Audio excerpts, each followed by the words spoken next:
Thank Mike. Yeah. Sorry? Oh yeah, a lot of work to do still there with evaluating the GNSS experiments. All right, let's thank Michael again.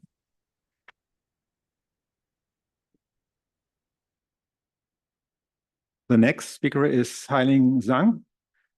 She is talking about intercomparison of GNSS RO quality control methods in NWP.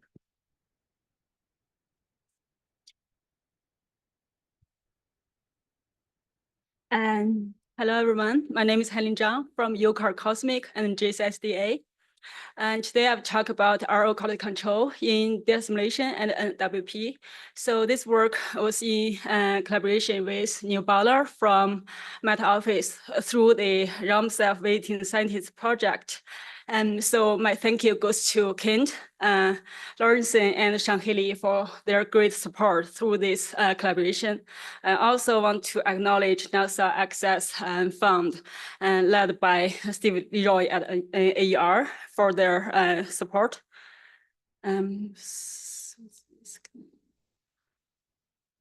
Sorry.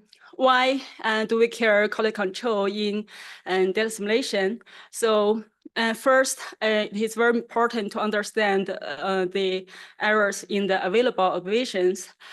So a typical way to generate an analysis is to weight the observations and the background based on their respective errors. That assumes the errors follow a Gaussian distribution. However, some observations are affected by much larger errors and need to be removed in order to produce a good analysis. So this process is the quality control. And here I'm showing a snapshot from the ROMSEF and RT monitoring system. Did that work? As you can see, those straight lines are the data count. So the rightmost blue line is the data count available, and the black one is the data being assimilated after the QC procedure. You can see quite a lot of data being removed after QC.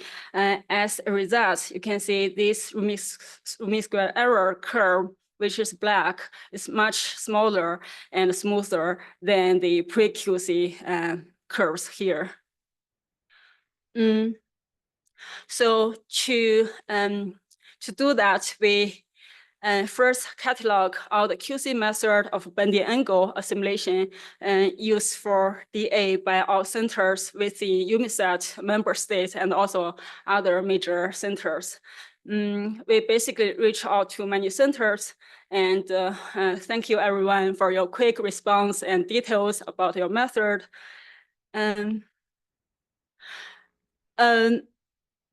So as a result, so we summarize those schemes as two groups.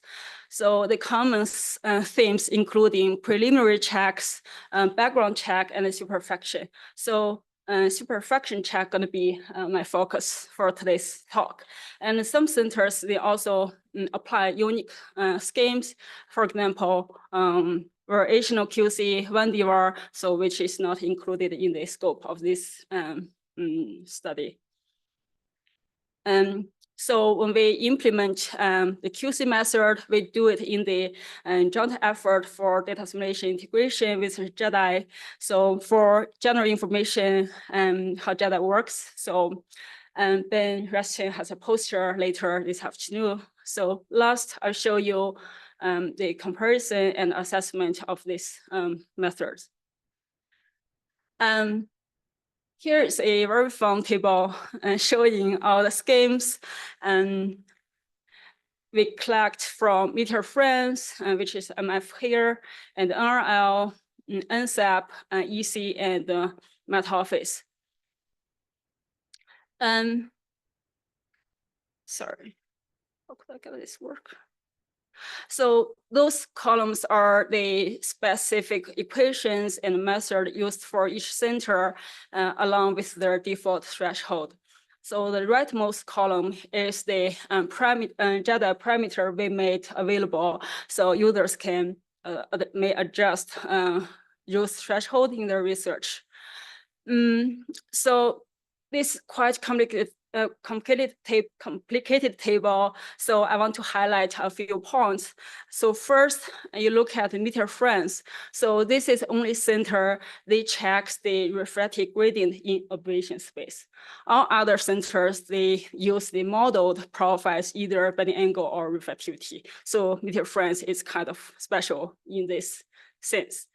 And secondly, these two center, and we categorize them in the superfraction category here, but actually they not only check the superfraction, but also they check the noise of the layer. So a little bit more like strict check. So particularly if you look at this second derivative, you will see sometimes it could pick up some noise at a very high level. Thirdly, I want to mention that, so when we do the superfraction check, we always do it top down. That means when you detect a superfraction layer, it will toss away all the data below. So last, I want to mention, for example, this is not my latest slide, sorry. So ECMWF or other centers, they may not only do this single check. So for example, this one is called, so in our slide, I would call this NWP because it checks the vertical difference of modeled impact parameter. So we call it NWP.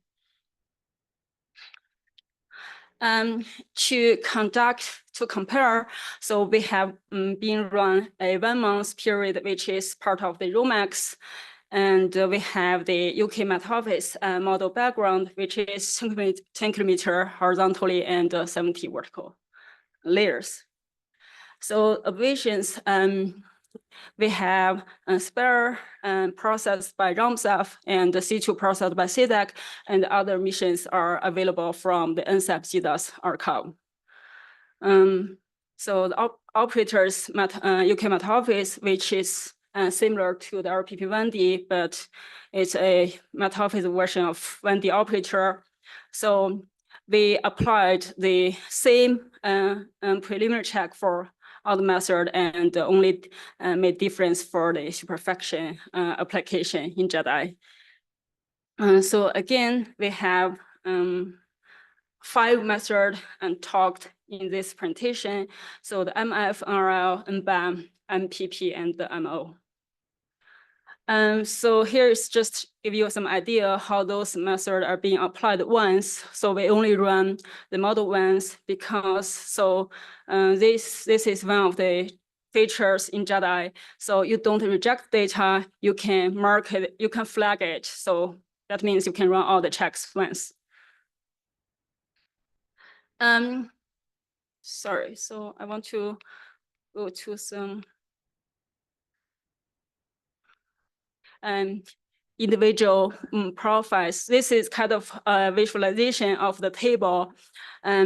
So in the left panel, so those curves are the reflectivity gradient, for black is observations, and blue dashed curve is the modeled reflectivity gradient. So we do it by DNDZ. So Z is the altitude here. As you can see, those 2 black vertical bars are the 2 threshold I showed a minute ago in the meter frames. So the minimum threshold and maximum threshold. So you can see this bar cross the model space curve here. And if you look at the flags, which labeled the superfraction being rejected. So black is the meter frames is about 5 kilometers here. So if you look at Met Office, which is the blue which is a blue vertical line here. So they use 80 N per kilometer threshold. You can see it cross this reflectivity gradient curve here and gives you the superfraction layer height about 3 kilometers. And so I'm showing you the middle plot, which is also reflectivity gradient, but this is used by NSAP, which is the current GSI system. So they do not do dndz. Instead, they do dndx. X is the impact parameter. It's quite technical detail, but I want to mention that. So when you talk about superfraction, all centers just apply very differently. And can see they also have 2 thresholds.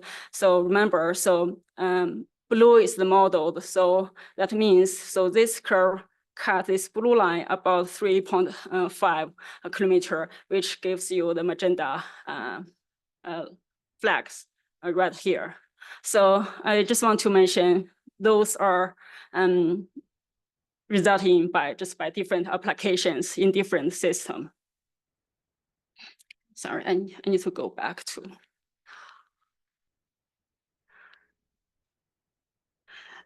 Yes, so this is a kind of overall rejection rate from different centers. So top left is meter frames, NL. You can see, so blue means lower rejection rate and the lower superfraction layer height reduction, and the greener means high rejection. You can see these 2 centers, again, they not only check superfraction, they also pick up noisy layers.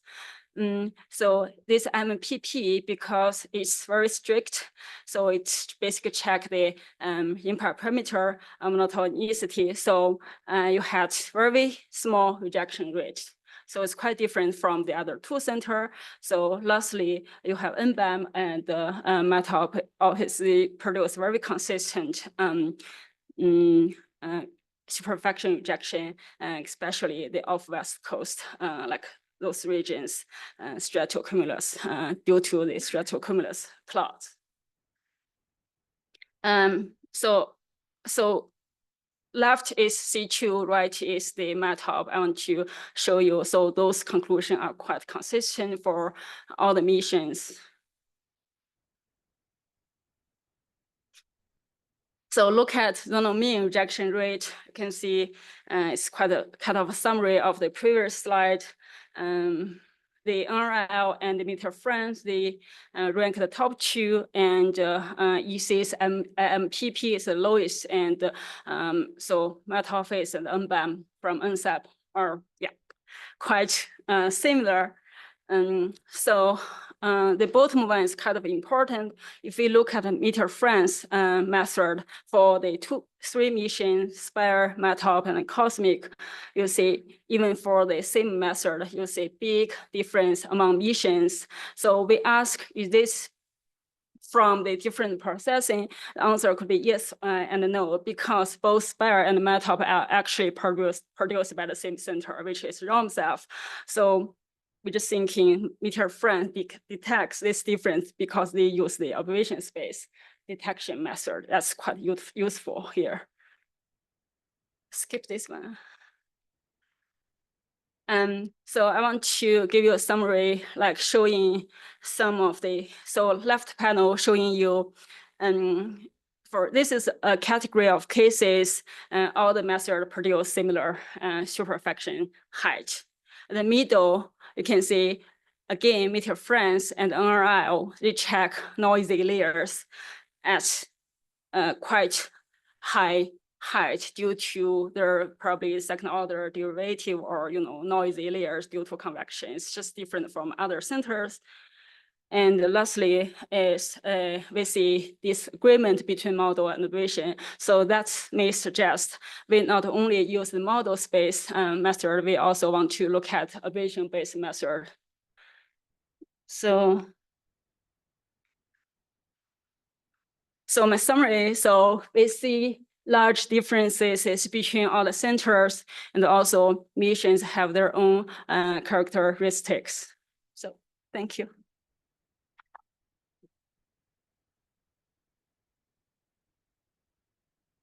Thank you, Hailing. We have time for one question.